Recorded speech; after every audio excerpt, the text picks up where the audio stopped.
Salut à tous! Aujourd'hui dans cette vidéo, on va apprendre à utiliser le logarithme dans le monde des suites numériques afin de déterminer un seuil.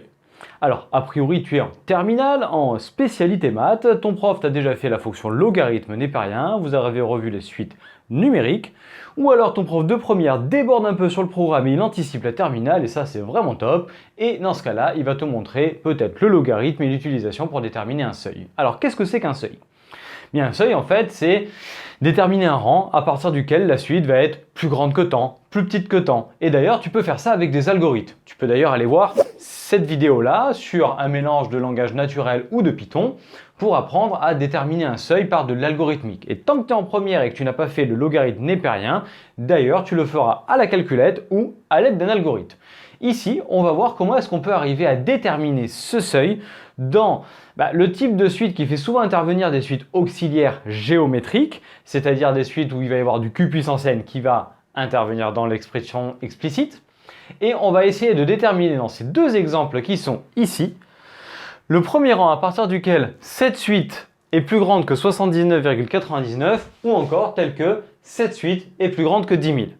Alors, on peut faire un petit topo avant de commencer à faire ça. Et d'ailleurs, si t'es pas super à l'aise avec tout, tu peux aller voir les vidéos que je te mets ici, un petit topo sur le logarithme, ça fera pas de mal. Et puis en description, on va te mettre également pas mal de choses sur les études de suite avec des suites auxiliaires, avec les limites de q puissance n, ça c'est super important. Et d'ailleurs, c'est le point qu'on va faire avant de résoudre ça. Donc la limite de q puissance n, ici, tu peux la voir avec q qui vaut 0,75. Donc un nombre compris entre moins 1 et 1. Car je te rappelle que la limite de q puissance n se fait selon la valeur de q. Si c'est plus grand que 1, ça tend vers plus l'infini. Entre moins 1 et 1 exclu, ça tend vers 0. Et plus petit ou égal à moins 1, il n'y a pas de limite. Donc ici, 0,75 c'est entre moins 1 et 1. Donc 0,75 puissance n, ça tend vers 0. Je multiplie par moins 60, ça fait toujours 0. Et ensuite, j'ajoute 80. Et 80 plus 0, ça fait 80. Donc cette suite-là tend vers 80. On dit qu'elle converge et qu'elle semble donc tendre vers 80. Et d'ailleurs, avec ce que je viens de te faire à l'oral, que tu peux détailler, on démontre qu'elle tend vers 80. Donc en fait, ce qu'on fait ici, c'est qu'on cherche à savoir quand est-ce qu'elle se rapproche suffisamment de sa limite à 10 moins 2 près, à 2 chiffres après la virgule. Donc là, on va résoudre cette inéquation et évidemment tu peux t'entraîner toi de ton côté à étudier les variations de cette suite en faisant le signe de un plus 1 moins un et en regardant que cette suite évidemment est croissante. De plus, elle est majorée, tu peux démontrer que cette suite est majorée par 80 et donc elle converge d'après le théorème de la convergence monotone. Allez, plein de choses qui sont dites ici et ça ce sont des choses que tu peux faire dans ton coin en exercice et comme je t'ai dit en description on te met tout ça. Comme ça au moins tu peux apprendre à étudier comment montrer qu'une suite est majorée avec par exemple un raisonnement par récurrence et puis ensuite l'utilisation de ce fameux théorème de la convergence monotone. Bon, allez, je m'égare et on revient maintenant au point de départ qui est la démonstration de la résolution de cette inéquation. Donc, on commence par la poser et on écrit 80 moins 60 fois 0,75 puissance n supérieur ou égal à 79,99. On n'oublie pas que lorsqu'on résout une équation ou une inéquation, le but est d'isoler la variable, donc n. Donc ce qu'on va chercher à faire, c'est isoler ce 0,75 puissance n, puis ce n.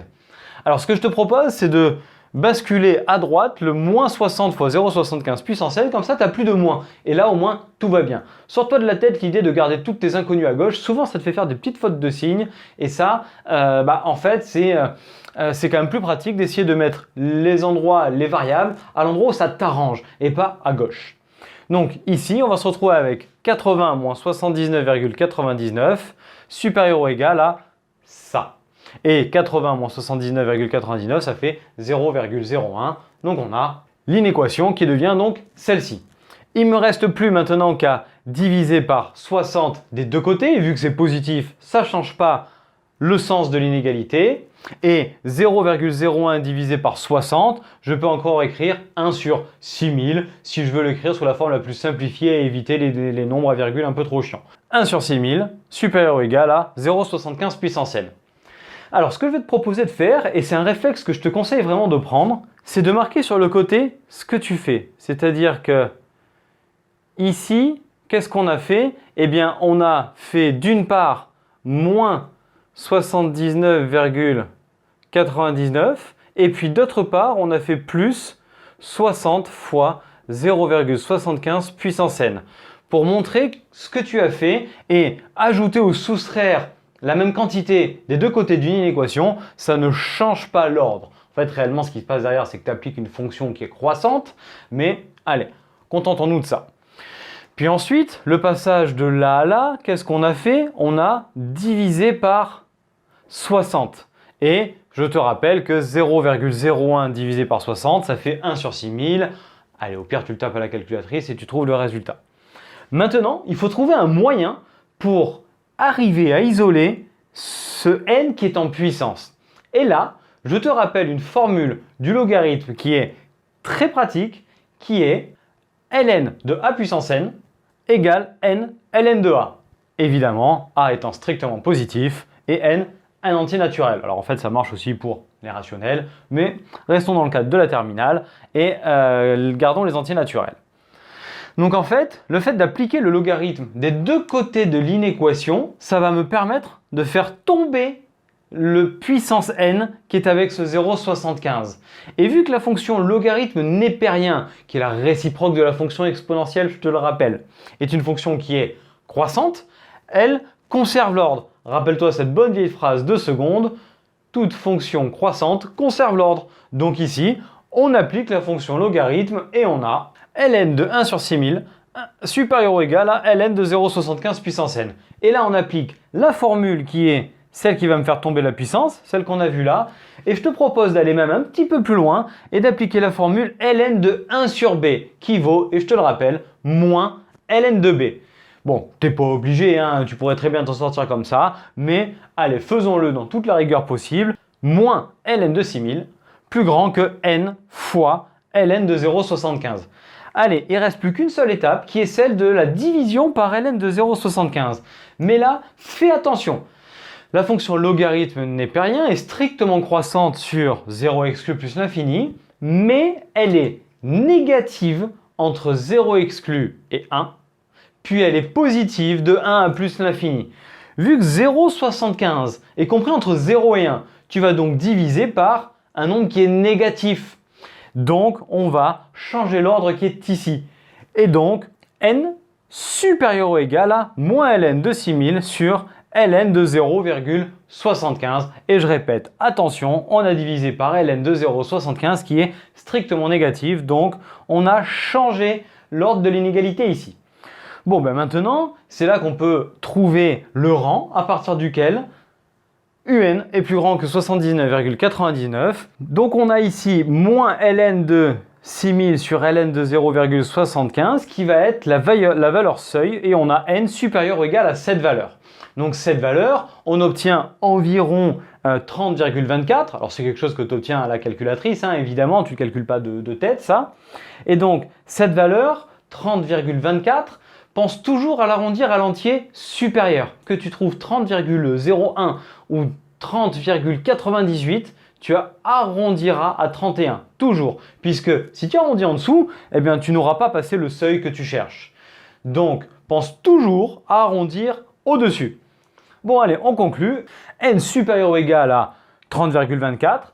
Donc, en fait, le seuil est atteint à partir du rang 31. Bon, ben voilà pour la première. Donc, je rappelle les étapes. On écrit l'inéquation. On fait passer à gauche, à droite ce qui nous arrange. Et moi, ce que je te propose, c'est de mettre la variable à l'endroit où elle est pratique, c'est-à-dire où elle a pas de signe moins. Puis ensuite, on fait attention puisque ici, on va marquer les différentes étapes et on est rigoureux. Je sais que certains professeurs les demandent, donc fais-le si ton prof le demande. Et d'ailleurs, fais-le tout court parce que c'est toujours mieux. Donc ici, tu marques ici tes étapes. Tu appliques ta fonction logarithme qui est strictement croissante et ça, tu le précises comme une petite flèche. Là, je te l'ai rappelé par une phrase, mais tu fais une petite flèche sur le côté de là à là. Donc, la fonction est croissante, elle conserve l'ordre. Elle fait tomber la puissance de n. Et ensuite, tu divises par ln de 0,75 qui est strictement négatif. Donc, tu changes l'ordre.